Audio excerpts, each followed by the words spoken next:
নিয়েছিলাম। আপনারা প্রশ্ন করতেই পারেন যে তাহলে আপনারা অর্জুন সিংকে দলে নিলেন কেন? আমরা এটা প্রমাণ করার জন্য দলে নিয়েছিলাম যে অর্জুন সিং এর গায়ে যদি বিজেপির জার্সি আর এমপি পদটা না থাকে, অর্জুন সিং বিড়াল তৃণমূলে ছিল, খাঁচা বন্দী হয়েছিল, ব্যারাকপুরে কোনো জায়গায় কোনো অশান্তি করতে পারেনি। যখনই আমি তৃণমূল কংগ্রেস মধ্যে থাকি আমি ভালো ছেলে থাকি, আর যখন এই পিসি ভাইকো প্রাইভেট লিমিটেড কোম্পানিকে থেকে আমি যখন বেরিয়ে যাই তখন আমি ব্যাড বয় হয়ে যাই। আসতে দিন সময় না, এই হিরোগিরি কিছুদিন মধ্যে শেষ হয়ে যাবে। আপনি দেখবেন অনেকের হিরোগিরি মোদিজি শেষ করেছেন, এটাও শেষ হবে।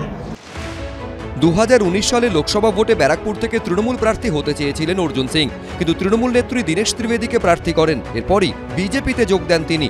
বিজেপির টিকিটে জয়ী হয়ে আবার 2022 সালের 22শে মে অভিষেক বন্দ্যোপাধ্যায়ের হাত ধরে তৃণমূলে ফিরে আসেন অর্জুন সিং।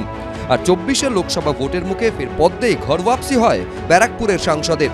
এই প্রেক্ষাপটে পঞ্চম দফায় 20শে মে ব্যারাকপুরে ভোট। তার আগে বুধবার ব্যারাকপুরে পার্থ ভৌমিকের সমর্থনে প্রচার করলেন অভিষেক বন্দ্যোপাধ্যায়। সেখানেই অর্জুন সিং এর নাম করে আক্রমণ করেন তিনি।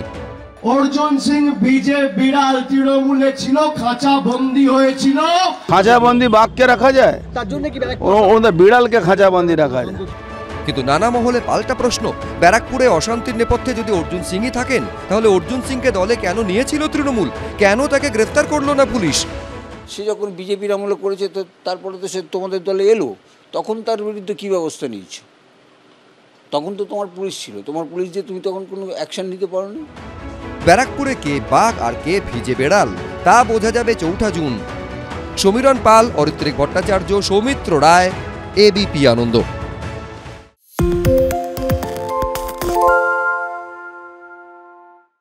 আরে চাটা দে। এই আমার একটা চা দেন। কি হলো আমারটা? বাংলা পক্ষপাত চায় না, বাংলা খবর চায়। বাংলা খবর, বাংলার খবর। সত্য অন্তহীন, সত্যের খোঁজও তাই, সত্য সন্ধানে তাই আমরা অক্লান্ত, অকুতভয়। এবিপি আনন্দ নতুন ভাবনার প্রতীক, যা মনে মুক্ত, তথ্যে যুক্ত এবং যাবতীয় সীমানার বাঁধন থেকে মুক্ত। সীমা না শব্দটির মধ্যে লুকিয়ে আছে মানা শব্দটি, যেন চোখ রাঙানি এক অদৃশ্য ব্যানাজার, যা আটকে রাখে আমাদের এক ছোট্ট গণ্ডির মধ্যে। একমাত্র সঠিক খবরই গড়ে তুলবে এক মুক্ত সমাজ। সেই জগৎ গড়ার লক্ষ্যে কোনো সীমানার ঠুকুটি আমরা মানব না। এবিপি আনন্দ এগিয়ে থাকে, এগিয়ে রাখে।